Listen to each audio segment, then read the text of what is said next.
এজন্য আল্লাহ রাব্বুল আলামিন বলেন ওয়াল্লাযীনা ইয়াবিতুনা লিরাব্বিহিম সুজদাও ওয়া কিয়ামা, যারা রাত্রি জাগরণ করে আমি আল্লাহকে সিজদা দেয়, আমি আল্লাহর জন্য দণ্ডায়মান হয়ে যায়, ওই গভীর নিশীথে সিজদায় লুটিয়ে পড়ে চোখের পানি ছেড়ে দিয়ে আল্লাহর কাছে কান্না করতে হবে। আল্লাহর কাছে কেঁদে কেঁদে বলবেন রব্বানা সরিফ আন্না আযাবা জাহান্নাম ইন্না আযাবাহা কানা গরামা, হে আমাদের রব ওই কঠিন ভয়ঙ্কর জাহান্নামের আগুন থেকে আমাদের মুক্তি দাও। ওই জাহান্নামের যন্ত্রণা, ওই তীব্র আগুন সহ্য করার মতো ক্ষমতা আমাদের নাই। জাহান্নাম বড় কঠিন জায়গা। আল্লাহ সূরা ফুরকানের ভিতরে জানিয়ে দিলেন ইন্নাহা সাআত মুস্তাকাররাও ওয়া মুকামা। আল্লাহু আকবার। আমার আল্লাহ বলেন, ভালো করে বোঝার চেষ্টা করবেন, নিশ্চয়ই বসতির জায়গা হিসাবে ওই জাহান্নাম কত না নিকৃষ্টতম একটা স্থান। জাহান্নাম সুখের জায়গা না, ওইটা হলো যন্ত্রণার কারখানা। আবার আল্লাহ রাব্বুল আলামিন বলেন ইন্না জাহান্নামা কানাত মিরসাদা লিত্তাগিনা মাআবা লাবিসিনা ফিহা আহকাবা লা ইয়াযুকুনা ফিহা বারদাও ওয়ালা শারাবা ইল্লা হামিমাও ওয়া গাসসাকা।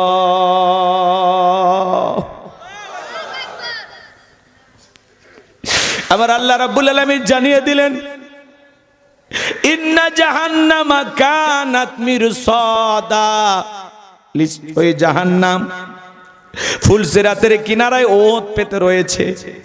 অপরাধী ধরার জন্য যেমন ফাঁদ পাতা হয়, শিকারি ধরার জন্য যেমন ফাঁদ পাতা হয়, ফুলসিরাতের কিনারায় জাহান্নাম ওত পেতে রয়েছে।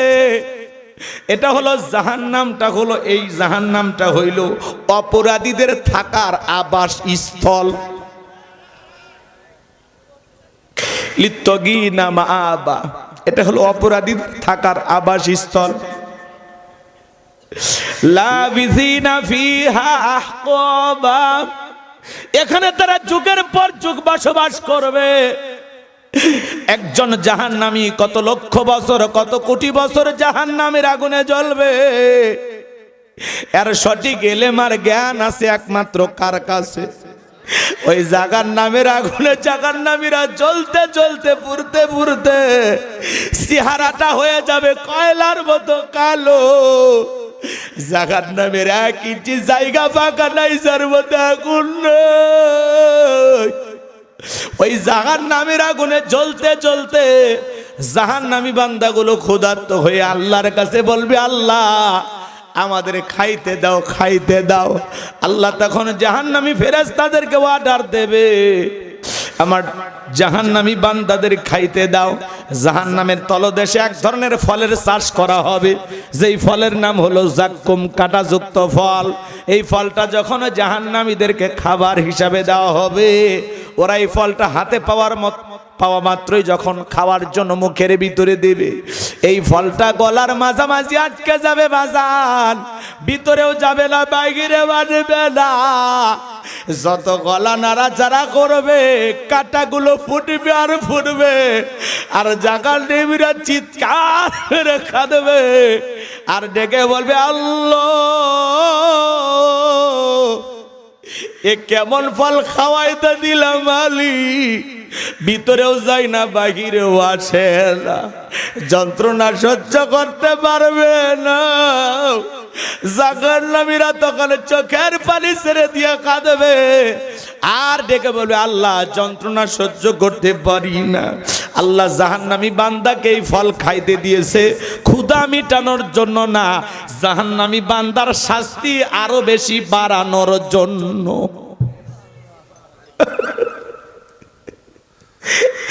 এই জাহান্নামী বান্দাদের হঠাৎ করে মনে পড়ে যাবে যে দুনিয়ায় গলায় কিছু আটকে গেলে পানি খাইলে ভালো হয়, এরা তখন পানি পানি বলে, চিৎকার বারবার ডেকে বলবে, আল্লাহ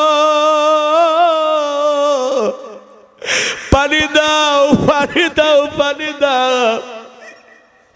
জাহান্নামীরা যখন পানি পানি বলে চিৎকার মারবে, আমার আল্লাহ তখন ডেকে বলবে, আমার ফেরেশতারা আমার জাহান্নামী বান্দাকে পানি দাও। কেমন পানি দেবে বাজান? লা ইয়াযুকুনা ফিহা বারদান ওয়ালা শারাবা, তাদেরকে মিনারেল ওয়াটার দেওয়া হবে না, ঠান্ডা কোনো পানি দেওয়া হবে না, এমন কোন সুস্বাদু পানি দেওয়া হবে না যে পানি পান করে জাহান্নামী তার বুকের জ্বালা তৃষ্ণাকে নিবারণ করতে পারে। এমন কোন সুস্বাদু পানি তাদেরকে দেওয়া হবে না। কেমন পানি দেওয়া হবে আল্লাহ সেটা পরের আয়াতে জানায়া দিলেন, ইল্লা হামিমাও ওয়া গাসসাকা, ইল্লা হামিমাও ওয়া গাসসাকা। এমন উত্তপ্ত ফুটান্ত গরম পানি জাহান্নামীদেরকে পান করানো হবে যেটা পুষ ব্যতীত আর কিছুই নয়। ইল্লা হামিমাও ওয়া গাসসাকা, এমন উত্তপ্ত ফুটান্ত গরম পানি জাহান্নামীদেরকে পান করানো হবে যা পুষ ব্যতীত আর কিছুই নয়। সিরাজগঞ্জের বাবাজিরা, দেহের ভিতরে বড় বড় ফোড়া হয়, ফাটাই দিলে কি বের হয়? তরমুজের রস। কি বের হয়? পুষ। হলুদ কালারের পুষ অথবা রক্ত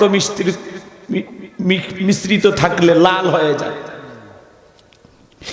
এই পুষ যদি কোনো হাসপাতাল থেকে 1 গিলাস সংগ্রহ করে আপনাকে দেই, সাথে 50,000 টাকা দিয়ে খাবেন নাকি ভাই? 1 লাখ দিলে খাবেন না? 2 লাখ দিলে রিস্ক নেবেন? শুনে ঘৃণা লাগতেছে না? সি সি হুজুর, এটা কি খাওয়া যায়? এটা কি খাওয়ার জিনিস? এই হাসির কথা না বাজান, হাসির কথা না, এটা হাসার কথা না। কোরআন পড়ে সূরা নাবার 25 নম্বর আয়াত, এই যে আলেম ওলামা যারা বসে আছে ওনারা বুঝতেছে, ইল্লা হামিমাও ওয়া গাসসাকা, এমন উত্তপ্ত ফুটান্ত গরম পানি জাহান্নামীদেরকে দেওয়া হবে যা পুষ ব্যতীত কিছুই নয়। ওই পুষওয়ালা দুর্গন্ধওয়ালা গরম উত্তপ্ত ফুটান্ত গরম পানি যখন জাহান্নামীর চেহারার সামনে নেওয়া হবে, চেহারাটা ঝলসে যাবে। ওই পানি পান করা মাত্র জাহান্নামীর পেটের লাড়ি ভুড়িগুলো গলে গলে পিছনের রাস্তা দিয়ে বের হয়ে যাবে। জাহান্নামীর দেহের গোশতগুলো খসে খসে পড়ে যাবে। এই জন্য জাহান্নাম বড় কঠিন জায়গা বাজান। কারো দেহে যদি জাহান্নামের আগুন লেগে যায়, ওর কলিজাটা পুরো ছাই হয়ে যাবে। দরিয়া নামের এমন একটা খাবার দেওয়া হবে যেটা না পুষ্টি যোগাবে না ক্ষুধা মেটাবে। যেমন দুনিয়াতে বিড়ি খাইলে, সিগারেট খাইলে কি কন 3 বেলা ভাত খাওয়া লাগে না, এতে কি মানুষের কোনো লাভ আছে? কোনো লাভ নাই, ক্ষতি আছে। তো জাহান্নামের এই খাদ্যটার নাম হলো দরিয়া। এই খাবারটা দেওয়া হবে, এটা না পুষ্টি যোগাবে না ক্ষুধা মিটাবে, বিচ্ছিরি এক ধরনের খাদ্য। এই জন্য বাজান, এই জাহান্নাম বড় কঠিন জায়গা। জাহান্নামের সর্বনিম্ন শাস্তি 1 জোড়া জাহান্নামের তৈরি করা স্যান্ডেল আল্লাহ পরায়া দিবে। এটা হলো সবচাইতে ছোট শাস্তি, সর্বনিম্ন শাস্তি। এই 1 জোড়া জাহান্নামের জুতা পরিধান করার কারণে মাথার মগজ টকবক করে গলবে। তাহলে বলেন তো এই জাহান্নাম কত কঠিন একটি জায়গা। শুধুমাত্র আযাব আর আযাব, আযাব আর আযাব, যন্ত্রণার যন্ত্রণা, যত ধরনের শাস্তি বান্দাকে দেওয়া যায়। হাজার হাজার বছর জাহান্নামের শাস্তি ভোগ করতে করতে জাহান্নামী বান্দাগুলো বলবে ফেরেশতাদেরকে, ভাই আর তো সহ্য হয় না, আমাদেরকে একটু মুক্তি দেন। তখন ফেরেশতারা ধমক দিয়ে বলবে, চুপচাপ আযাব সহ্য করো, কোনো কথা হবে না। এরপরে তারা বুঝবে যে ফেরেশতাকে বলে লাভ নেই, আল্লাহকে বলতে হবে।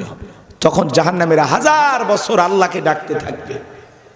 1000 বছর পরে আসমান থেকে উত্তর আসবে, বান্দা কোনো কথা হবে না, চুপচাপ আযাব সহ্য করে যাও। আর কিছু বলার আছে? আসমানের মালিক যদি বলে চুপচাপ আযাব সহ্য করো, তোমাদের কোনো কথা শোনা হবে না, আর বলার কোনো জায়গা আছে? আল্লাহ আমাদের সবাইকে জাহান্নামের আগুন থেকে মুক্তি দেন। একটু জোরে কোন আমিন। এই যে জাহান্নামের শাস্তির কথা, আযাবের কথা আমি বললাম, বলেন তো ঘটনা ঘটেছে না ঘটবে? আল্লাহ সতর্ক করে দিয়েছেন, সাবধান করে দিয়েছেন যে বান্দা, ও আমার বান্দা, এই যে জাহান্নামের যন্ত্রণা, তীব্র কষ্ট, ভয়াবহ আগুন, এর জ্বালা যন্ত্রণা সহ্য করতে পারবা না, অতএব নিজেকে জাহান্নামের আগুন থেকে বাঁচাও। আমরা যেন সতর্ক হতে পারি, সাবধান হতে পারি, এর জন্য আল্লাহ অগ্রিম বার্তা দিয়েছে, অগ্রিম জানিয়ে দিয়েছে যে বান্দা, অপরাধী বান্দাদের জন্য এইভাবে আযাব প্রস্তুত আছে। তুমি ওই অপরাধীদের তালিকায় থাইকো না, তুমি ওই জাহান্নামীদের তালিকায় থাইকো না, আমল কইরা জান্নাতি হয়ে যাও। কথা বলেন। আল্লাহ কেমনে বুঝাবে আপনাকে? আলেম ওলামা কথাগুলো বলে, বিশ্বাস হয় না।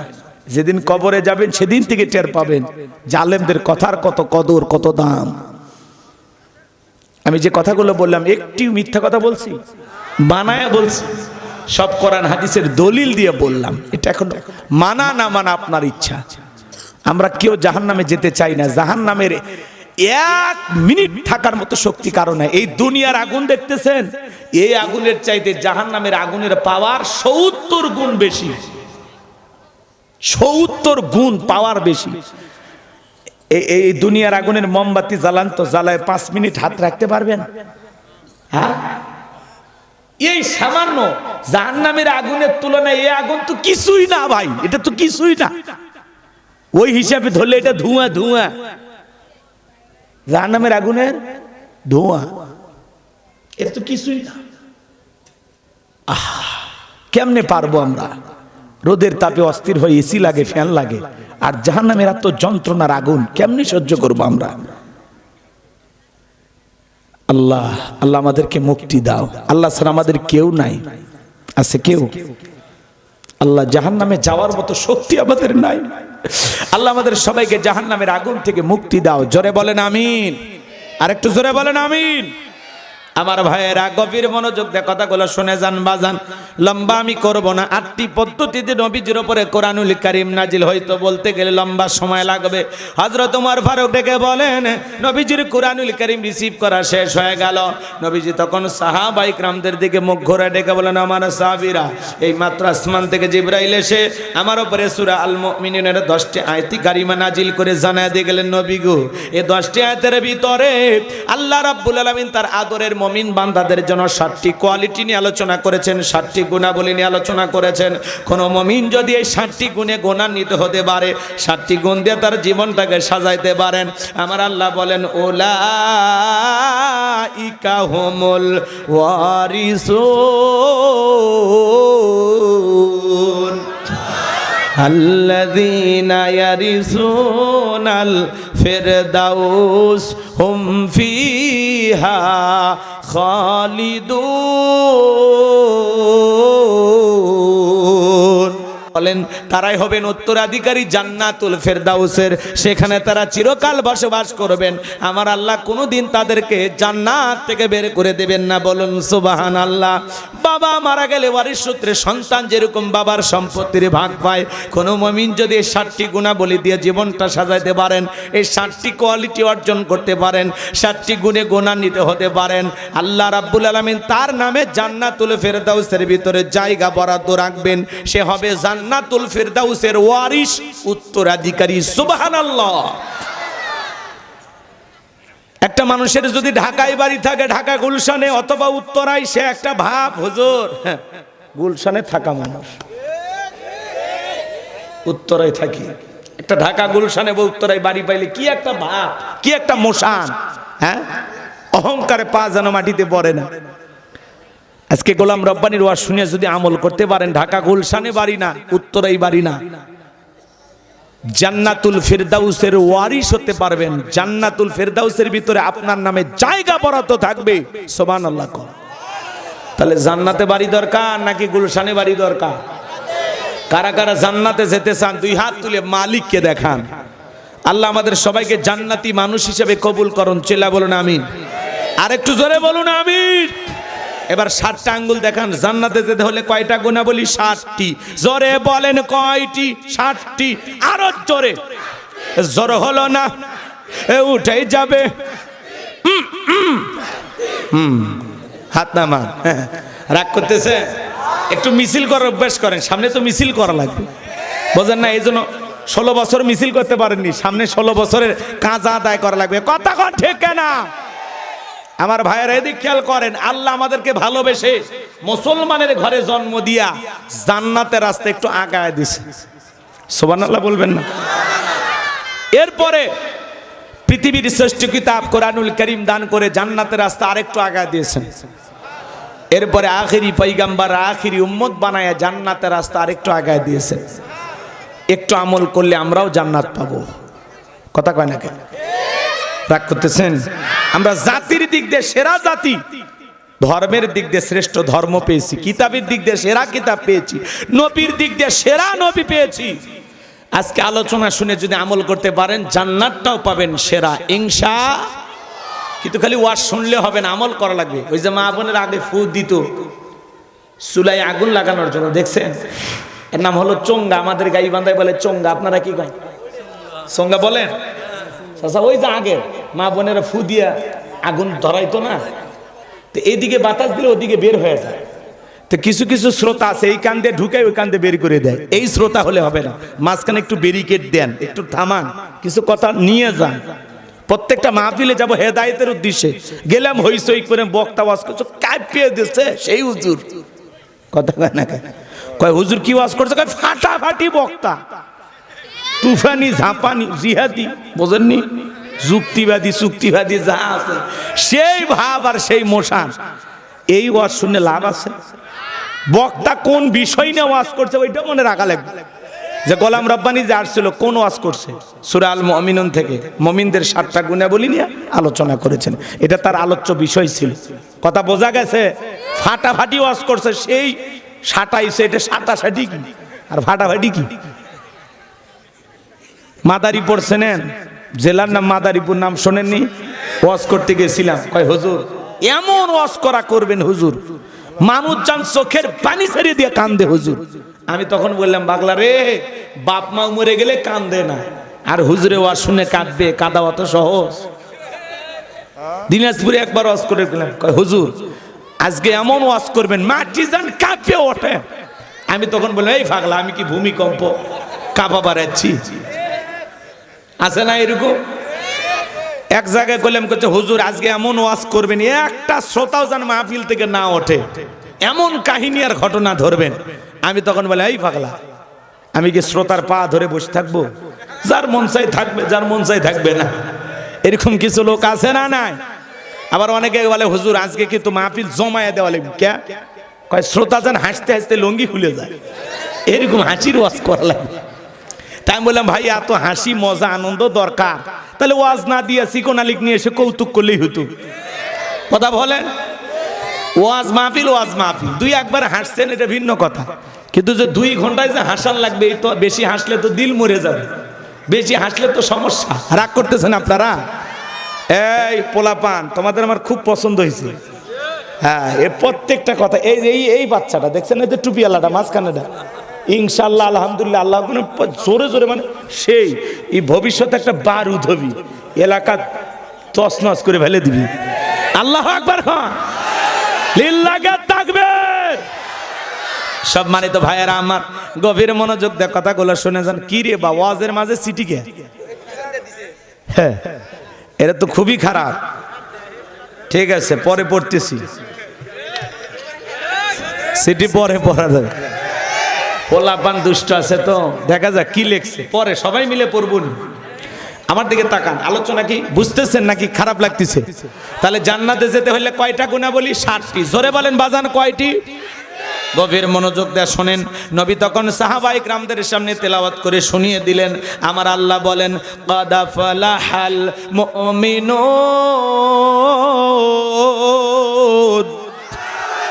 আমার আল্লাহ বলেন অবশ্যই মুমিনেরা সফল, অলরেডি মুমিনেরা সফল। সফল হয়েছে তারা, ঈমান এনেছে যারা। আল্লাহু আকবার বলেন। قد أفلح المؤمنون, অবশ্যই মুমিনেরা সফল, অলরেডি মুমিনেরা সফল। সফল হয়েছে তারা, ঈমান এনেছে যারা। ভালো করে বুঝবেন, আমরা মনে করি ক্ষমতা থাকলে সফল, টাকা থাকলে সফল, যশ খ্যাতি থাকলে সফল, নায়ক সুপারস্টার গায়ক এরা বুঝি সফল না। এগুলো সফলতার মাপকাঠি না। আল্লাহর কাছে সফল হতে পারবে তারা, ঈমান আনবে যারা। আল্লাহু আকবার বলেন। বর্তমান পৃথিবীর সবচাইতে ক্ষমতাধর ব্যক্তির নাম হলো ডোনাল্ড ট্রাম্প, আমেরিকার প্রেসিডেন্ট। আপনাদের এলাকা একটা বাজার আছে, নাম কি? জামিরতা বাজার। কি হঠাৎ পাড়া বাজার? হঠাৎ পাড়া বাজার লাগিয়েছিল, হঠাৎ করে বাজার লেগে হঠাৎ করে নিভে গেছে। আচ্ছা, জামিরটা যাই, জামিরতা বাজার। এখানে মনে করেন আল্লাহর একজন বান্দা তরি তরকারি বিক্রি করে, সবজি বিক্রেতা। আজান দেওয়ার পরে আল্লাহর গোলাম যদি মসজিদে মাথা নত করে আল্লাহকে সেজদা দেয়, পৃথিবীর বড় নেতা ডোনাল্ড ট্রাম্পের চাইতে ওই সবজি বিক্রেতা ইমানদারের দাম কম না বেশি? তার মানে কি বুঝলেন? ঈমান আছে যার, আল্লাহর কাছে দাম আছে তার। ওই বেঈমানরা ক্ষমতার দিক দিয়ে দুনিয়াতে সফল হতে পারে, মরার পরে সবগুলো বেঈমানকে পিটাইয়া জাহান্নামে দেবেন তিনি কে? এই শোনো বাজান, আপনার চেহারা কালো হোক, ফর্সা হোক, লম্বা হন, খাটো হন, ধনী হন, গরিব হন, তাতে কোনো সমস্যা নাই। আপনার ভিতরে ঈমান আছে, আল্লাহর কাছে আপনার দাম আছে। এই জীবনে যদি আল্লাহর কাছে দামি হতে পারেন, আর কিছু চাওয়ার আছে? তাহলে আমি বলবো সফল হয়েছে কারা? আপনারা বলবেন ঈমান এনেছে যারা। যার ভিতরে ঈমান আছে, আল্লাহর কাছে তার দাম আছে। কার কাছে? ক্ষমতা না থাক, টাকা না থাক, সম্পদ না থাক, ঈমান আছে। পৃথিবীর সবচেয়ে দামি সম্পদ আল্লাহ আপনাকে দান করছেন। আপনি হন ফুটপাতের ফকিরও যদি হন, তাতেও সমস্যা নাই।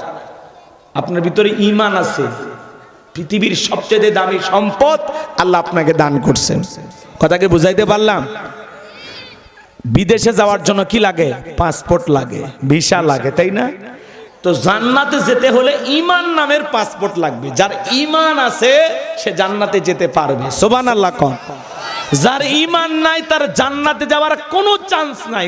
এই জন্য বেঈমানেরা ক্ষমতার দিক দিয়ে, এই যে ডোনাল্ড ট্রাম্প, বোঝেন নাই? মানুষকে, এক দেশের প্রেসিডেন্টকে জিম্মি করে নিয়ে আসছে, আর একটা দেশ দখল করার জন্য লাফাইতেছে। এর হাতে ক্ষমতা থাকতে পারে, ক্ষমতার কারণে বিভিন্ন দেশ দখল করতেছে। আবার বাংলাদেশেও গ্রিন সিগন্যাল পাঠাইছে যে আমরা অমুক দলের সাথে বন্ধুত্বপূর্ণ সম্পর্ক রাখতে চাই। কথা কয় না কেন? এরা পুরো পৃথিবীর নিয়ন্ত্রণ করতেছে বর্তমানে, আমেরিকা। কথাকে বুঝতে পারতেছেন? এরা দুনিয়াতে যতই শক্তিশালী হোক, যতই ক্ষমতাধর হোক, আল্লাহর কাছে এদের 4 পয়সারও মূল্য নাই।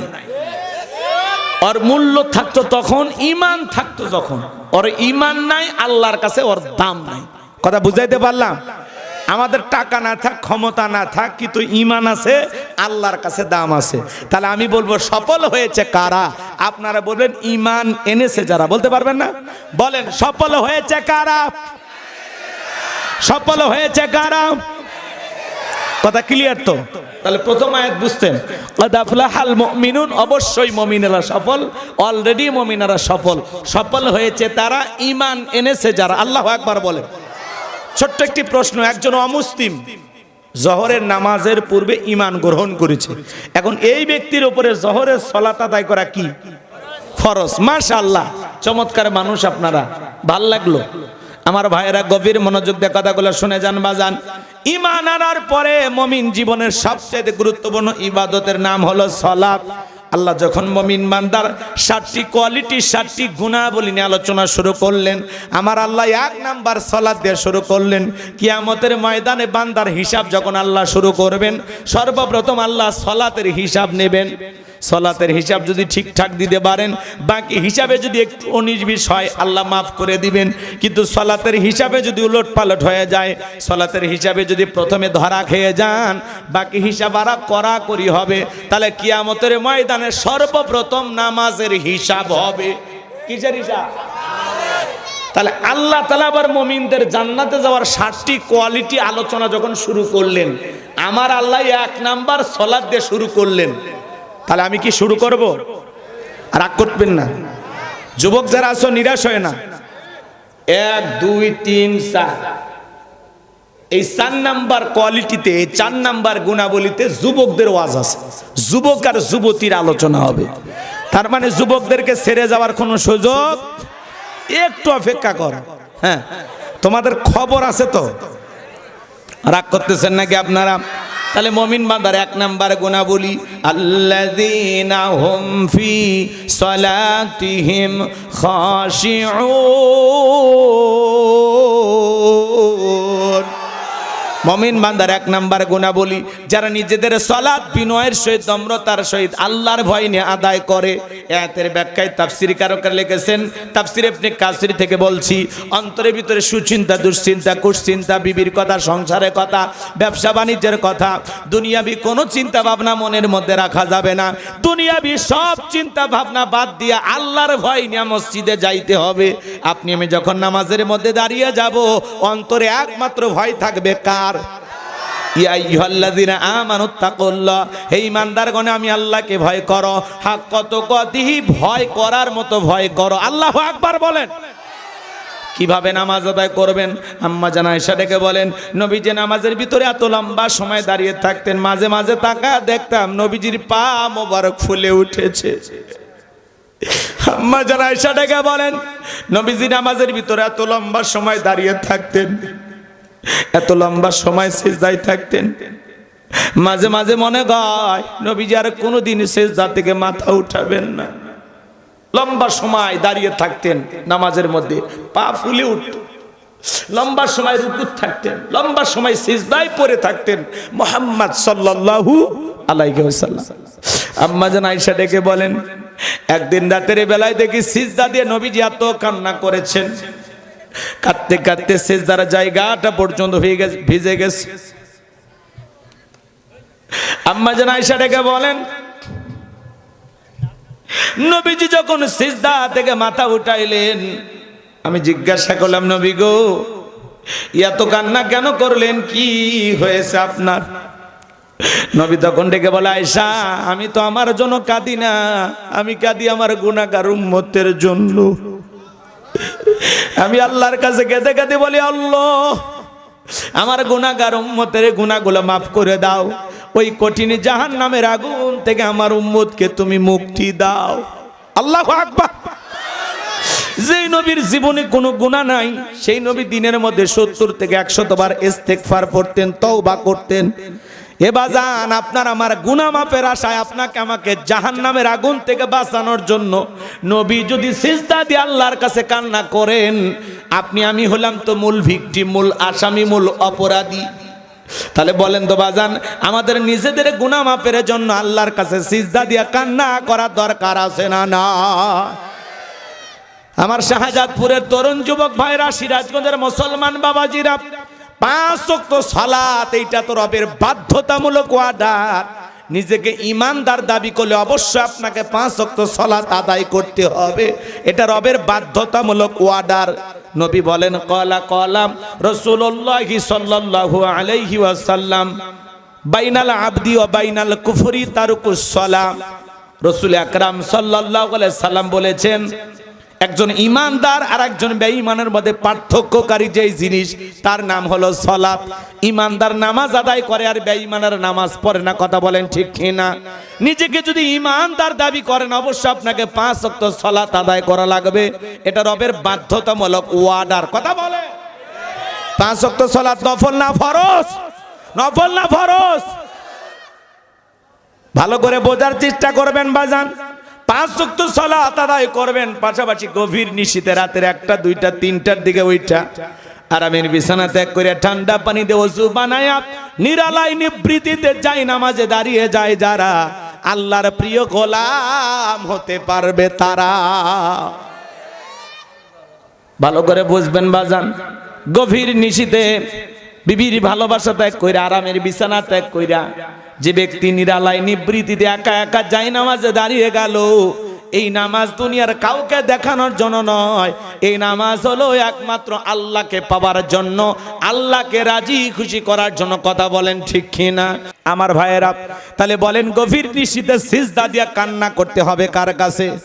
জীবনে এরকম 2 রাকাত নামাজ আছে যে হুজুর 2-3 ঘন্টা সিজদা দিয়ে জাহান্নামের আগুন থেকে বাঁচার জন্য আল্লাহর কাছে কেঁদেছি, এমন সিজদা কি জীবনে দিয়েছেন? না, দেন নাই। তাহলে কি হইল রে বাজান? সাহাবীরা 2 রাকাত নামাজ পড়ে সারা রাত কাটায় দিয়েছেন। নবীর সাহাবীরা মরুভূমিতে নামাজে দাঁড়িয়ে গেছেন। ওই মরুভূমির পাখিগুলো খেজুর গাছ মনে করে সাহাবায়ে কেরামদের কাঁধের উপরে, মাথার উপরে বসে থাকতো। নবীর সাহাবীরা সালাতে এত মনোযোগ, কাঁধে পাখি পড়ে থাকে, তারপরে তারা টের পাইতো না। বলুন আল্লাহু আকবার।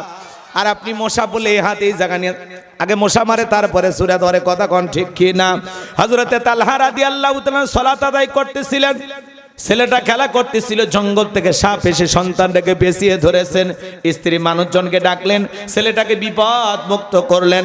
হযরতে তালহা নামাজ শেষে জিজ্ঞাসা করে, বিবি রে, বাড়িতে এত মানুষজন, ব্যাপারটা বুঝতে পারলাম না। ডেকে বলে, স্বামী, আপনি যখন নামাজ আদায় করতেছেন জঙ্গল থেকে সাপ এসে সন্তানটাকে পেঁচিয়ে ধরেছিল, আমি মানুষজনকে ডাকলাম, ছেলেটাকে বিপদ মুক্ত করলাম। এত ঘটনা আপনার চোখের সামনে ঘটে গেল, আপনি কি কিছুই বলতে পারেন না? হযরতে তালহা ডেকে বলেন, বিবি রে, নামাজের মধ্যে মন যদি এদিক সেদিক চলে যায় তাহলে নামাজ তো আর নামাজ থাকে না। আল্লাহু আকবার। আর আমি নামাজ পড়ি জগতলা, এই গ্রামের নাম জগতলা, মন চলে যায় নিমতলা।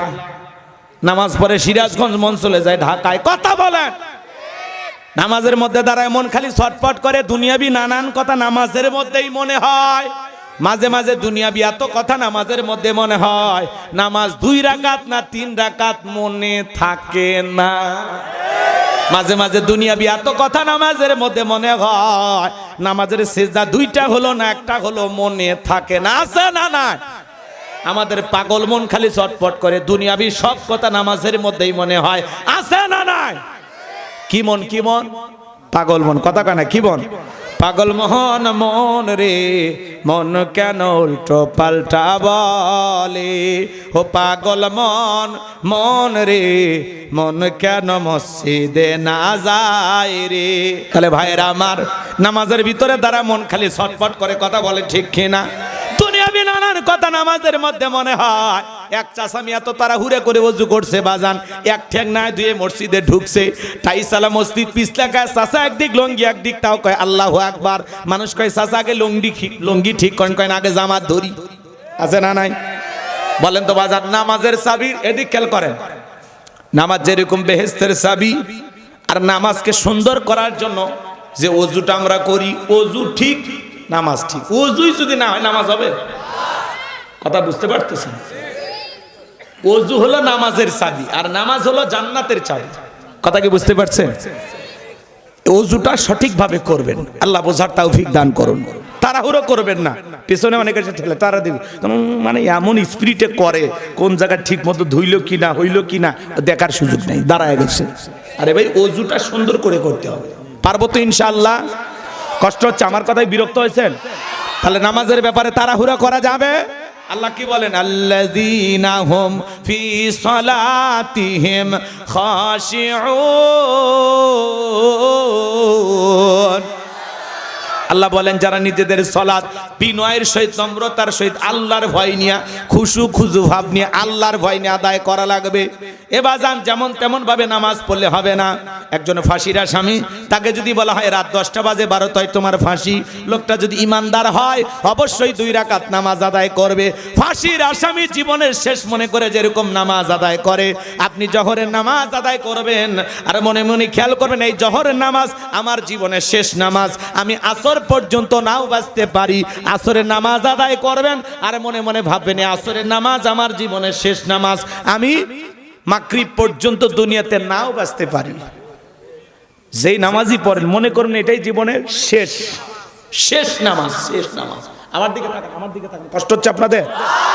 আচ্ছা বলেন তো, এই আমার দিকে তাকান। একটা রাষ্ট্রপতি, প্রধানমন্ত্রী, তার সামনে যদি দান যায়, কি করবেন? দাড়ি চুলকাবেন? লঙ্গি ঠিক করবেন? কি করবেন? আদবের সহিত দাঁড়াবেন, নম্র ভদ্র হয়ে দাঁড়াবেন, যাতে রাষ্ট্রপতি প্রধানমন্ত্রীর সাথে বেয়াদবি না হয়। আল্লাহ এই জায়গায় কথা বলতেছেন, আল্লাযীনা হুম ফি সালাতিহিম খাশিউন, যারা নিজেদের সালাত বিনয়ের সহিত নম্রতার সহিত আল্লাহর ভয় নিয়ে আদায় করে। আপনি আমি যখন নামাজে দাঁড়ায় যাব, দাড়ি চুলকান যাবে না, টুপি ঠিক করা যাবে না, লুঙ্গি ঠিক করা যাবে না। আপনার লুঙ্গি এত খোলে কে? রশি লাগাবেন, রশি। নামাজ পড়তে পড়তে আপনি এদিক ওদিক তাকান, মসজিদের ফ্যান কটা গোনা শেষ। নামাজ পড়তে পড়তে ফোন রিসিভ করে বলে হ্যালো, 2 রাকাত চলতেছে, পরে কথা হবে। এরকম নামাজিও আছে না? না, নামাজ পড়তেছেন না তামাশা করতেছেন? নামাজ পড়বেন এমন ভাবে যে আমি নামাজ আদায় করতেছি, আমার আল্লাহ আমাকে দেখতেছেন। এই খেয়ালে, এই ধ্যানে, এই মনোযোগ নিয়ে নামাজ পড়া লাগবে। আপনি নামাজ আদায় করবেন আর মনে মনে খেয়াল করবেন আমি নামাজ আদায় করতেছি, আমার আল্লাহ আমার সামনেই দাঁড়িয়ে আছেন। এইরকম মনোযোগ নিয়ে নামাজ পড়া লাগবে। নামাজ পড়বেন তো ইনশাআল্লাহ।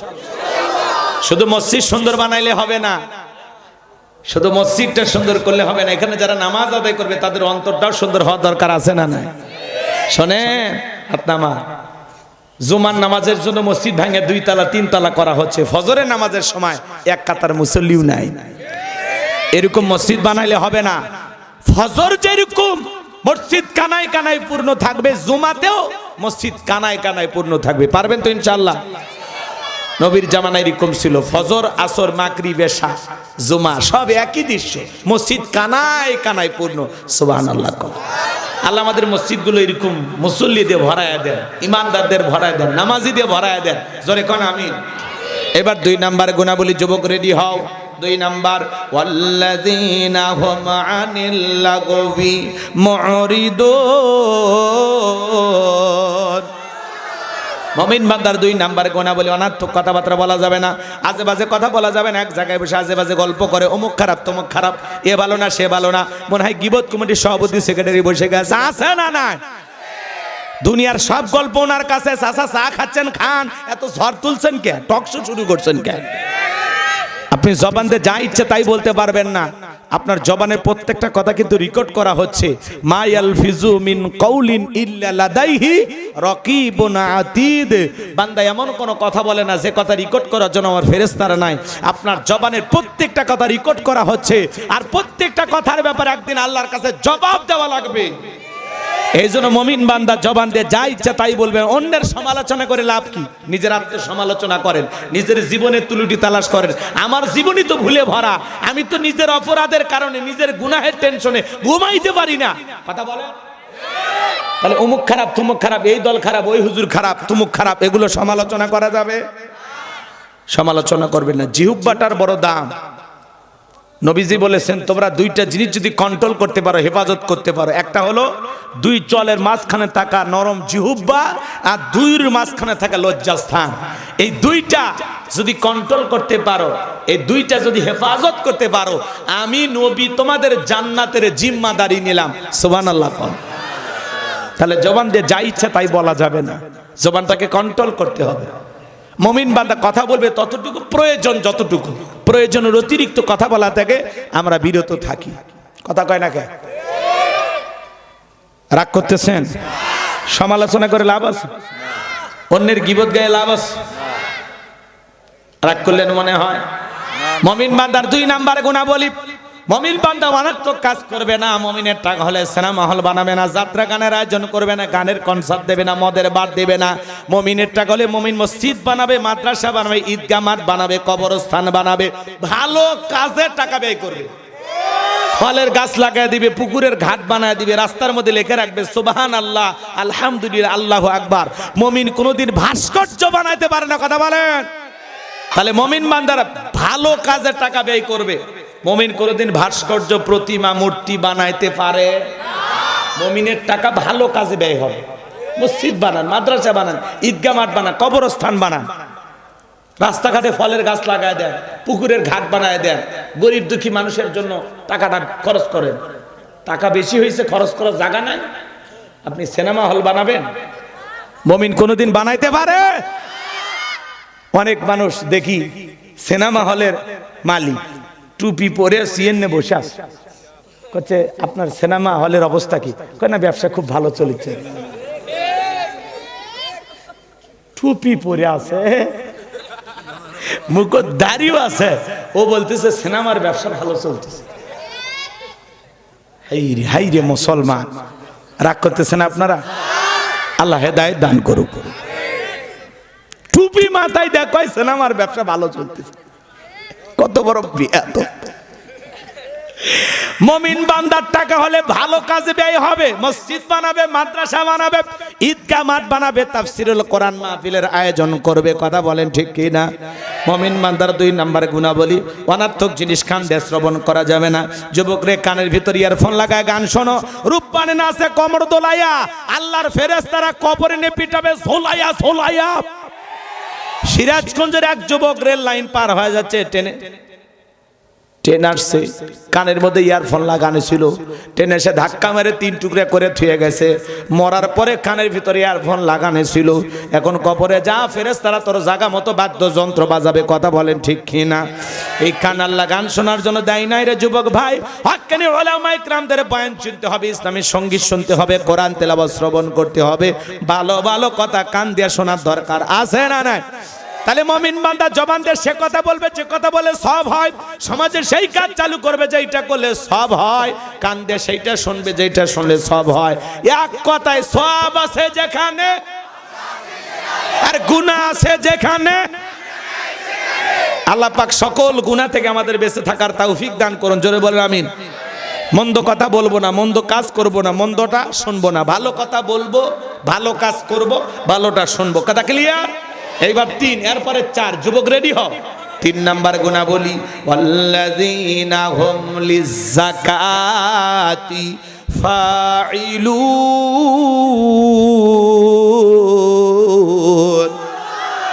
মুমিন বান্দার 3 নাম্বার গুণাবলী, আল্লাহ যদি মুমিন বান্দাকে নেশা পরিমাণে সম্পদের মালিক বানায় দেয়, মুমিন বান্দাকে আল্লাহ যদি ধনী বানায় দেয়, মুমিন বান্দা সক্রিয়ভাবে হিসাব করে করে কয় লাখ টাকার কয় হাজার টাকা যাকাত আসবে, কয় কোটি টাকার কয় লাখ টাকার যাকাত আসবে, মুমিন বান্দা সক্রিয়ভাবে হিসাব করে করে বছরে যাকাত দেবে কার ভয়ে?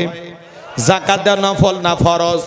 নামাজ আদায় করা যেমনি ফরজ, যাকাত দেওয়া তেমনি ফরজ। যাকাত আসছে দারিদ্রতা বিমোচন করার জন্য, অভাব মুক্ত সমাজ রাষ্ট্র দেশ গড়ার জন্য। যাকাত আসছে রাস্তার এই পারে 10 তলা এই পারে গাছতলা তার ব্যবধানকে দূর করার জন্য। যাকাত আসছে পথে পড়ে থাকা অসহায় মানুষের মুখে হাসি ফোটাইয়া তার অধিকার প্রতিষ্ঠিত করার জন্য। যাকাত আসছে গরিব দুঃখী মানুষের ভাগ্য বদলাইয়া দেওয়ার জন্য। আল্লাহ এইবার বলেন, বাংলাদেশের অর্থনীতি যাকাত ভিত্তিক না সুদ ভিত্তিক? এই সুদ ভিত্তিক অর্থনীতি হালাল না হারাম? এই হারাম অর্থনীতিতে কঠিন কালে বাংলাদেশকে কোন নেতা দারিদ্র মুক্ত করতে পারবে না। অনেক নেতাই স্বপ্ন দেখায় আমরা দারিদ্র মুক্ত ক্ষুধা মুক্ত বাংলাদেশ গড়ব। 54 বছর কেটে গেল, খালি স্লোগানই শুনে গেলাম, কিন্তু আজ পর্যন্ত বাংলাদেশ দারিদ্র মুক্ত হয়নি। এখনো কত মানুষ ডাস্টবিনের খাবার করে খায়, কত মানুষ রেল স্টেশনের খাবার করে খায়, কথা বল, রেল স্টেশনে ঘুমায়। এখনো হাজার হাজার নারী তার দেহ বিক্রি করে নিজের পেটের খাবার জোগাড় করে। দুঃখ। 200 টাকা 500 টাকার বিনিময়ে একটা নারী তার নিজের সতীত্ব বিক্রি করতেছে, আর তাদের নাম দিবে চাচ্ছে আপডেট নাম, যৌন কর্মী। নাউজুবিল্লাহ। কোন একটা মুসলিম রাষ্ট্রে এগুলো কল্পনা দেওয়া না যায় না। এই জন্য ইসলামী রাষ্ট্র কায়েম করতে হবে। ইসলামী রাষ্ট্র কায়েম হলে সমস্ত নারীদের জীবনের বেঁচে থাকার জন্য তাদের যা যা প্রয়োজন সব দেওয়া হবে। কথা বলেন। ঘোষণা যদি হয় যে পতিতালয়ে যে সমস্ত নারী আছে বিয়ে করলে 1 কোটি টাকা, কি বলেন, বিয়ে হবে না? যদি রাষ্ট্রীয়ভাবে ঘোষণা হয় এ সমস্ত নারীদের জীবনের যারা দায়িত্ব নেবে, যেই পুরুষেরা তাদেরকে বিবাহ করবে, একটা ফ্ল্যাট দেওয়া হবে ঢাকায়, অথবা একটা দোকান ধরায় দেওয়া হবে, নগদ 20 লাখ টাকা ক্যাশ দেওয়া হবে, কি বলেন, থাকবি? এখানে 2-4 জন রিস্ক নেবে। কথা কন। একটা পতিতাও থাকবে না। শোনেন, এই সমাজ শুধু স্বপ্ন দেখাচ্ছে। 54 বছরের স্বপ্ন দেখেই গেলাম, কিন্তু আজ পর্যন্ত স্বপ্ন আমাদের পূরণ হয়নি। কথা বলেন, রাগ কইরেন না। স্বপ্ন বাস্তবায়ন করতে হলে সুদ ভিত্তিক অর্থনীতি দিয়ে কিয়ামতের আগেও বাংলাদেশকে দারিদ্র মুক্ত করতে কোন নেতা পারবে না। কোন নেতাই পারবে না। কথা বল, ওই মাথা পিছু ঘোড়ার ডিমের আয় দেখাবে, সিঙ্গাপুরের গল্প শোনাবে যে দেশ সিঙ্গাপুর হয়ে গেছে। পরে উন্নয়নে সিঙ্গাপুর না মদনপুর এই বাদের রাস্তা দেখলে বোঝা যায়। হ্যাঁ, কথা কন ঠিক কিনা? যে ডেলিভারি রোড বানিয়েছে, গাড়ি চলে এই রাস্তা, ভালো মানুষ সুস্থ খেয়ে পড়ে দিই আসার। কথা কন ঠিক কিনা? আর চাপাবাজির অভাব নেই। আল্লাহ হেদায়েত দান করুক। জোরে কন আমিন। আমার ভাইয়েরা গভীর মনোযোগ দিয়ে কথাগুলো শুনে যান।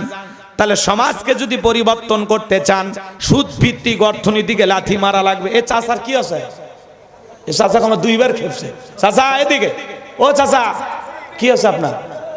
আরে বেটা সেই দিন আছে, এখন আপডেট হয়েছে না। আপনি হাঁটে চলছেন দেখে আমাদেরও কাদো আলের মধ্যে হাঁটফের করছে। তো ওরা যে কয় আমাদের দেশ সিঙ্গাপুর হচ্ছে, জাপান হচ্ছে, বোঝে? ওরা যে গল্প দেয়, তো গল্প মিথ্যা লয়। হ্যাঁ, ওই দেশে একটা কাগজ পরে নেয় রাস্তা, আর আপনার দেশের কি অবস্থা? রাস্তার মধ্যে কোনো ভিক্ষুক পাবেন না ওগুলো দেশে। আর আমাদের ওইটি কি, মসজিদের ধারে ভিক্ষুক বসে আছে, রাস্তার মোড়ে মোড়ে ভিক্ষুক বসে আছে। তাহলে এই দেশকে দারিদ্র মুক্ত করতে হলে সুদ ভিত্তিক অর্থনীতি হলো হারাম।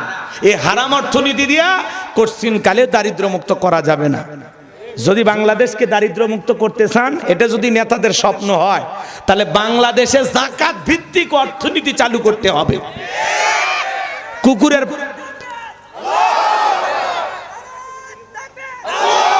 কুকুরের বাচ্চা হয় কয়টা?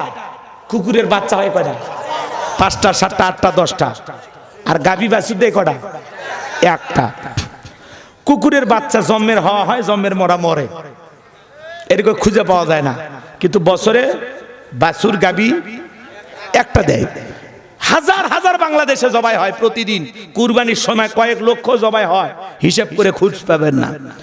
কোন চ্যানেলে দেখছেন কোন বছর কুরবানির ঈদের সময় বলছে যে এই বছরে কুরবানির গরু না থাকার কারণে অনেক মানুষ কুরবানি দিতে পারেনি? যমুনা টেলিভিশন নিউজ দিছে, ব্রেক নিউজ দেখাইছে। এত খাওয়া খাই চাচা, তারপরেও যদি এই জগতলা গ্রামে যদি খোঁজা হয়, কি কন 200 গরু পাওয়া যাবে না?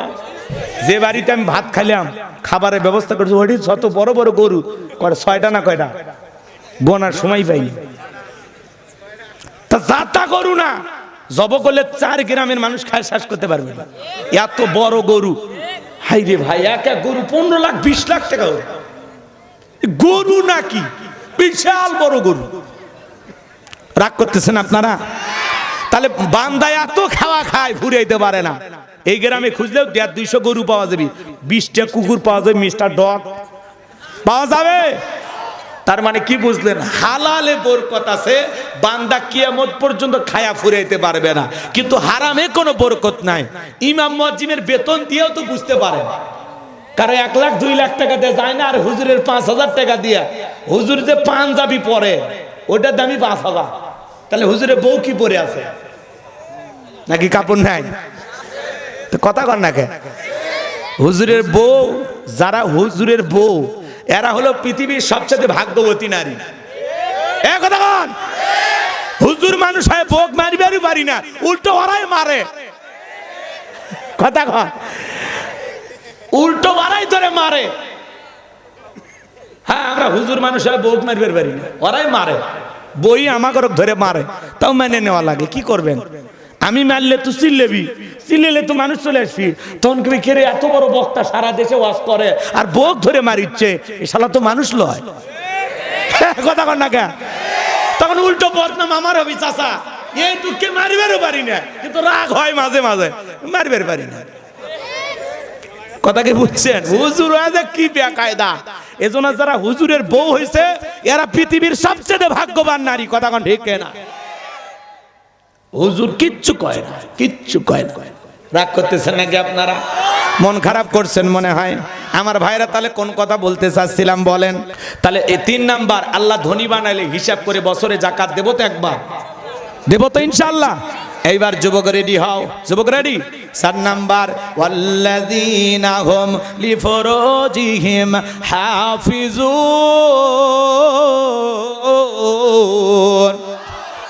মুমিন বান্দার 4 নাম্বার গুণাবলী নিজের যৌবনটাকে সংযত রাখা, নিজের যৌবনটাকে কন্ট্রোল করা। মুমিনের যৌবন হোটেলে বিক্রি হবে না, পার্কে বিক্রি হবে না। মুমিন কোনোদিন বিয়ের আগে অবৈধ প্রেম ভালোবাসা করতে পারে না। কথা বলেন। আল্লাহ শিশুকালের হিসাব নেবেন না, হিসাব নেবেন যৌবনকালের।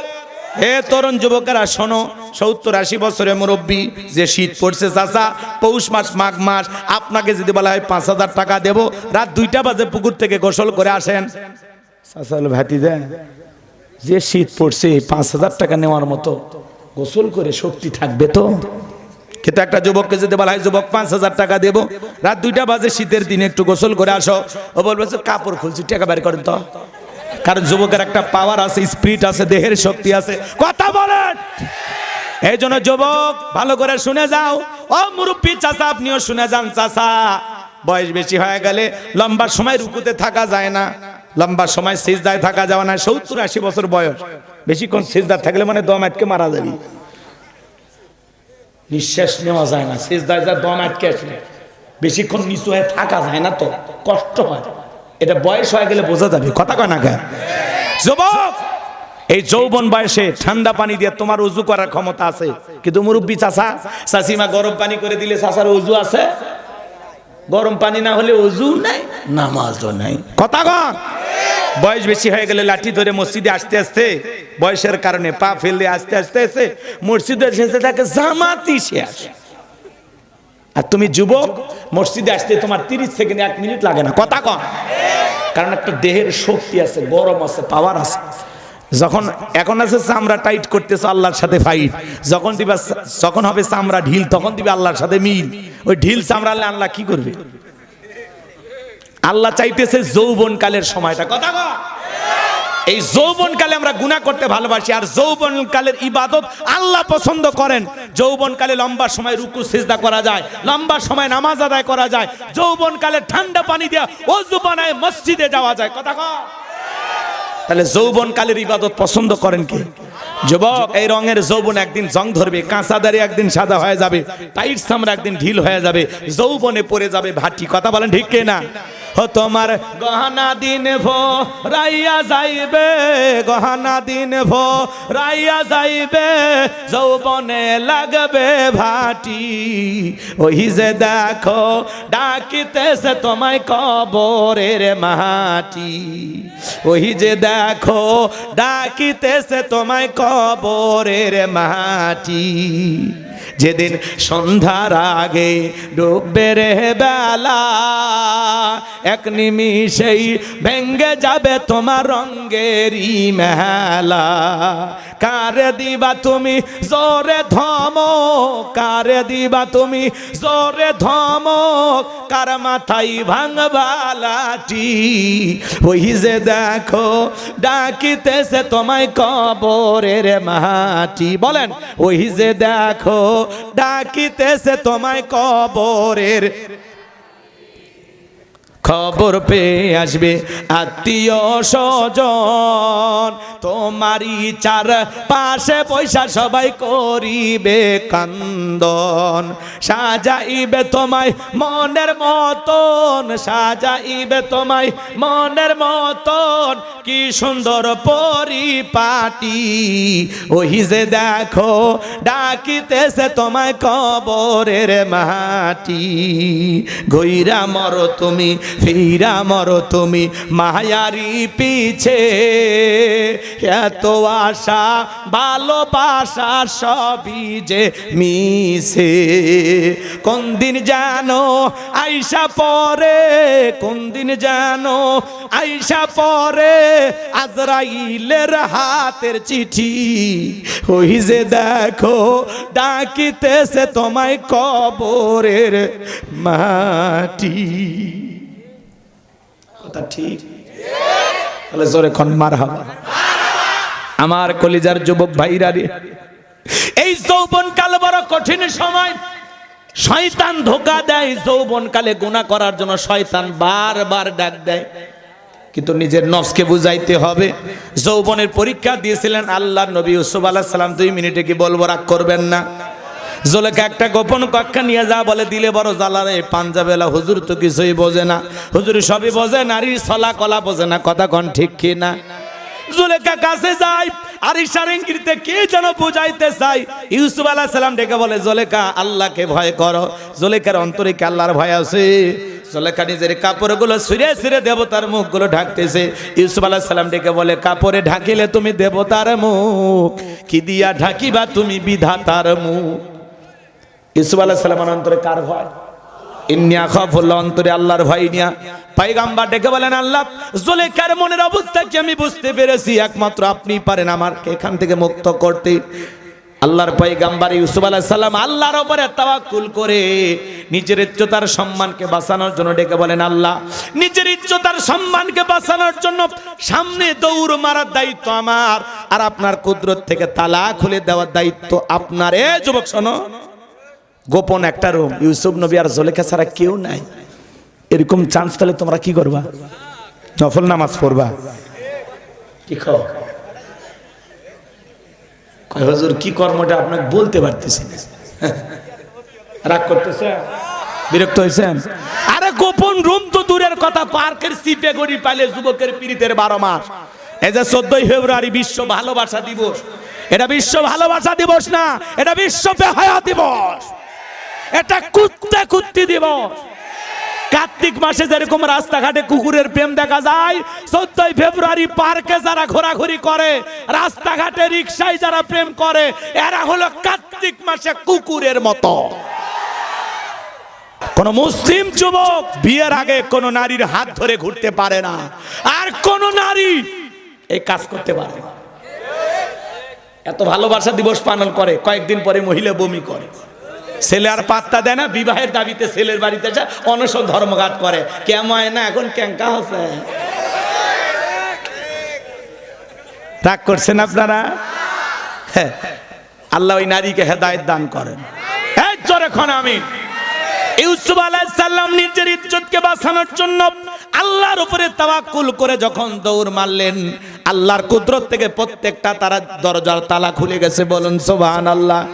এইবার জুলেখা শেষ দরজায় যা পিছন থেকে মারছে থাবা, ইউসুফ আলাইহিস সালামের জামা ছিঁড়ে গেছে। ইউসুফ নবী বলে জামা ছিঁড়ে যায় যাক, ইজ্জত দেওয়া যাবে না।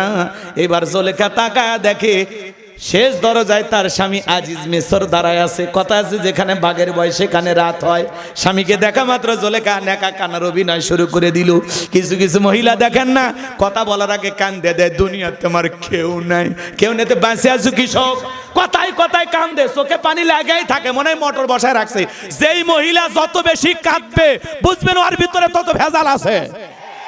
যার বউ যত বেশি কাঁদবে না বুঝবেন ওর চরিত্রে গন্ডগোল। এমন ভাবে কান্নাকাটি করে জাতির সামনে উপস্থাপন করে, মানে ভাজা মাছ উল্টাও খাবার পারে না, তলে তলে 12 জনের টাইম দেয়। এই কথা কন, যার বউ বেশি কাঁদবে ধমক দিলে চুপ, কাঁদবি না। ঘটনা কি হয়েছে খুইলা ক, তোর ঘটনা শুনে যদি মনে হয় কাঁদা উচিত, স্বামী স্ত্রী একসাথে জামাত করে কাঁদা হবে। চোখত পানি লেগে থাকে, মানে মোটর বসায় রাখছে, টিপ দেওয়া হয় না। জুলেখা নেকা কান্নার অভিনয় শুরু করে দিছে। ইউসুফকে ছেলের মতো দেখতাম, আজকে সুযোগ পায় আমার ইজ্জতের দিকে হাত বাড়াইছে, আর একটু দেরি হয়ে গেলে সর্বনাশ হয়ে যেত। মিথ্যা দর্শনের অপবাদ দিয়া, মিথ্যা দর্শনের তহমত দিয়া আল্লাহর নবী ইউসুফ আলাইহিস সালামকে জুলেখা জেলখানায় বন্দী করে রাখলো 9.5 বছর। আজও পৃথিবীর জমিনে আলেমদেরকে ধর্ষণের আসামি বানায়া জেলখানায় বন্দী করবে যারা, এ যুগের ডিজিটাল জুলেখা তারা। আলেমেরা ধর্ষণকারী হতে পারে, শয়তানও বিশ্বাস করে না। আল্লামা সাইদি হুজুর ধর্ষণ করছে, এটা শয়তানও বিশ্বাস করবে না। কথা কন, সোনার মানুষটারে পরিকল্পনা করে বিদায় করছে। কি হয়েছে? ক্ষমতায় আছেন, আল্লাহ ওয়ালাদের সাথে এরকম করতে নাই। যারা আলেমদের সাথে বেয়াদবি করবে, যারা আলেমদেরকে লাঞ্ছিত করবে, পুরো পৃথিবীর সামনে আল্লাহ তাদেরকে লাঞ্ছিত করে ছাড়বে। কথা বলেন ঠিক না? কারণ আলেমদের সাথে আছে কে? আল্লাহ ওয়ালাদের সাথে আছে কে? আলেমদের বেইজ্জত করো, এখন কেমন লাগে শোনা? কে কইতে পারে না, অসুখ হয়েছে। আল্লাহ হেদায়েত দান করুন। কষ্ট হচ্ছে আপনাদের? এই দোয়া করলে খুশি হবেন নাকি? কিছুক্ষণ চালাবো, বিরক্ত হচ্ছেন আপনারা? 5 আর 6 নাম্বার গুনাহবলী, ওয়াল্লাযীনা হুম লিআমানাতিহিম ওয়া আহাদিহিম রাউন। 5 নাম্বার হলো আমানত রক্ষা করায়, জীবনটা আমানত, ছেলে মেয়ে আমানত, স্ত্রী সন্তান আমানত, সময় জান মাল সবই আমানত। বক্তার কাছে শ্রোতা আমানত, ইমামের কাছে মুসল্লি আমানত, শিক্ষকের কাছে ছাত্র ছাত্রী আমানত, চেয়ারম্যানের কাছে ইউনিয়নবাসী আমানত, এমপির কাছে নির্বাচনী এলাকার মানুষ আমানত, আর আগামীতে যিনি মাননীয় প্রধানমন্ত্রী হবে তার কাছে দেশের 20 কোটি জনগণ হলো আমানত। কথা কন নাকি আপনারা? 12ই ফেব্রুয়ারি পর্যন্ত আপনার কাছে আপনার এই ভোটটা আমানত। কথা বলেন, সিদ্ধান্ত নেন কোন বেনামাজি সুদখোর ঘুষখোরকে নেতা বানানো যাবে না। ব্যাংকের টাকা যারা লুটপাট করে খায়, ঋণ খিলাফি ব্যক্তি, এদেরকে নির্বাচিত করা যাবে না। আপনার আঙ্গুলের ছাপ দিয়া কোন বেনামাজি যেন নেতা না হয়, কোন অসৎ ব্যক্তি যেন নেতা না হয়। 1 মিনিটের সিদ্ধান্ত, ভালো মানুষ পাইলে নেতা বানাবেন, ভালো মানুষ নাই ভোগ নে ঘুমান, ভোট দেওয়ার দরকার নাই। এ কথা কান, আল্লাহ আমাদের বুঝ দান করুন। জোরে বলেন আমিন। চাচা কি দেখছি তো, টেনশন নেই, এরা তো সেই। এই থামো, স্লিপে যা লেখছিল চুপ করো। স্লিপ পরে, স্লিপ দিয়ে কি কষ্ট হচ্ছে? রাগ করতেছো? আচ্ছা, আমি যে কথাগুলো বলতেছি তোমাদের ভালো লাগতেছে না?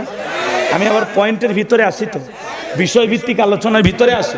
ভাই কথা ঠিক আছে না? এবার 5 নাম্বার আমানত রক্ষা করা। এই সময়টাও আমানত, জানমাল আমানত। আজকে রক্ষক হয়ে গেছে ভক্ষক। কথা বোঝেন নাই? থানায় মহিলা ধর্ষণের মামলা দিতে গেছে, পুলিশ করছে যে ধর্ষণ কেমনে করছে আমি আগে দেখি। আস্তাগফিরুল্লাহ, কোন সমাজে আছি?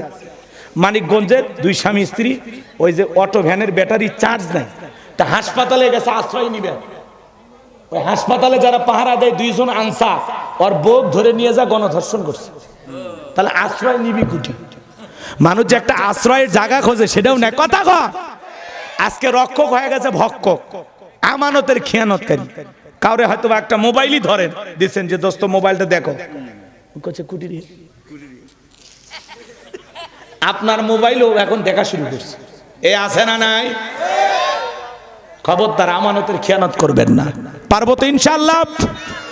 আল্লাহ আমার মা বোনদের বোঝার তৌফিক দান করুন, আপনাদের বোঝার তৌফিক দান করুন। চিল্লা কোন আমি। 6 নাম্বার হলো ওয়াদা প্রতিশ্রুতি রক্ষা করা। মুমিন মুখে যা বলে অন্তরে তা বিশ্বাস করে, কাজে তা বাস্তবায়ন করে। মুমিন কোনদিন প্রতিশ্রুতি ভঙ্গকারী হতে পারে না। কথা কয়, এই জবান দিয়ে যা বলবেন সে কথা অনুযায়ী কাজ করা লাগবে। সামনে কিন্তু ওয়াদার মৌসুম, এক এক নেতা এক একটা ওয়াদা দিবে, কিন্তু সঠিক যেটা মনে হবে সেই ওয়াদাকে বিশ্বাস করা লাগবে। আর নেতাদেরকে বলতে চাই, আপনারা যে প্রতিশ্রুতি দিচ্ছেন প্রতিশ্রুতি অনুযায়ী কাজ করা লাগবে।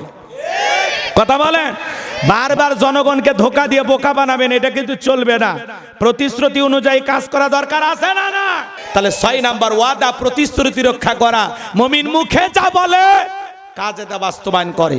প্রতিশ্রুতি ঠিক রাখা লাগবে, কথায় কাজে ঠিক, মুমিন সঠিক। মুমিন মাদার 7 নাম্বার গুনাহবলী, ওয়াল্লাযীনা হুম আলা সালাওয়াতিহিম ইউহাফিজুন।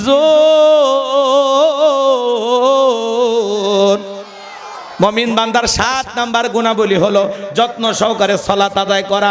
যে ব্যক্তি আসরের পরে মাগরিব পর্যন্ত মসজিদে মন টাঙানো থাকে, মাগরিব পরে এশা পর্যন্ত মসজিদে মন টাঙানো থাকে, ভালো করে বোঝার চেষ্টা করবেন বাজান। আল্লাহ 1 নাম্বার সালাত দিয়ে শুরু করলেন, 7 নাম্বার সালাত দিয়ে শেষ করলেন। তাহলে সালাতের গুরুত্ব কম না বেশি? শুধু একা নামাজ পড়লে হবে? স্ত্রী সন্তান যারা আছে এদেরকে নামাজি বানানোর দরকার আছে না নাই? আল্লাহ বলেন, ইয়া আইয়ুহাল্লাযীনা আমানু উ আনফুসাকুম ওয়া আহলিকুম নার। সূরা তাহরিমের 6 নাম্বার আয়াত। আল্লাহ ডেকে বলেন, হে ঈমানদারগণ, নিজেরাও জাহান্নামের আগুন থেকে বাঁচো, তোমার আহল পরিবার পরিজন যারা আছে তাদেরকে জাহান্নামের আগুন থেকে বাঁচানোর চেষ্টা করো। একটা পরিবারের 4 জন সদস্য, সবাই যদি নামাজ পড়ে ভালো লাগে না খারাপ লাগে? একটা পরিবারের 6 জন সদস্য, সবাই যদি নামাজ পড়ে ভালো লাগে না খারাপ লাগে? পৃথিবীর সফল বাবা তারা ছেলের হাত ধরে মসজিদে নিয়ে যাবে যারা। কথা বলেন, ছোট ছোট বাচ্চাদের মসজিদে নিয়ে যাওয়ার দরকার আছে না নাই? এ বাজান শোনেন শোনেন, ছেলের হাত ধরে স্কুল কলেজে নিয়ে যান, মেলায় নিয়ে যান, ওই ছেলের হাত ধরে কি আল্লাহর ঘরে নিয়ে যাওয়া যায় না? ছেলে কোচিংয়ে না গেলে বকাঝকা করেন, স্কুলে না গেলে বকাঝকা করেন, আল্লাহর ঘর মসজিদে জোহর আসর পড়তে যায় না, ছেলের তো একটা কথাও বলেন না। ধমক দেওয়া দরকার আছে না না? ছেলেদেরকে মসজিদে নিয়ে যাবেন, ছোট ছোট বাচ্চাদেরকে নিয়ে যাবেন। আজকের শিশু আগামীর বাংলাদেশ। ছোট ছোট বাচ্চা মসজিদে গেলে অনেক মুরব্বী খারাপ ব্যবহার করে, ধমক দেয়। চাচা সাবধান, ছোট বাচ্চা মসজিদে গেলে খবরদার ধমক দেবেন না। ছোট বাচ্চা মসজিদে যায় টুপি ধরে টান দেয়, দাড়ি ধরে টান দেয়, যাই নামাজ জড়ায়, ট্যাপের পানি নষ্ট করে। আরে ছোট বাচ্চা কাতারে ফাঁক দিয়ে দৌড়ঝাঁপ করে, করতে দেয়। ও 7-8 বছরের বাচ্চা, ও লাফাবে না লাফাবে কে? আপনি 70 বছরের মুরব্বী লাফ দিলে আপনার নাট স্ক্রু কিছু ঠিক থাকবে? কথা বল। এজন্য চাচা, এই থামে না চাচা, ও চাচা আর টাকা দেবো না, বসেন গো ও চাচা, আর থামেন, এখনই দোয়া ধরবো। চাওয়ার আগে যাচ্ছে, বললাম না না, তারপরে যদি বাকি থাকেন আল্লাহর ঘরের জন্য আপনারা দেবেন ইনশাআল্লাহ। ঠিক আছে, আমার দিকে তাকান। একটা ছেলে পাঠাতেন ভাই, দুই একটা ছেলে রুমাল দিয়ে ঘরে নাই, এই বলি ভাই লোক পাঠা, এর মধ্যে ওয়াজ শেষ, লোক পাঠিয়ে দেন। আমার দিকে তাকান। হে বাবাই, ছোট ছোট বাচ্চারা মসজিদে গেলে চাচা ধমক দেওয়া যাবে না। কারণ কি শোনেন, আজকের শিশুরা নামাজ পড়বে, এদেরকে তাড়ায় দিলে এরা কিন্তু ইয়াবাখর হবে, নিশাখর হবে। কথা কর। এ ছোট বাচ্চা ওযু বোঝে না, ট্যাপের পানি নষ্ট করে।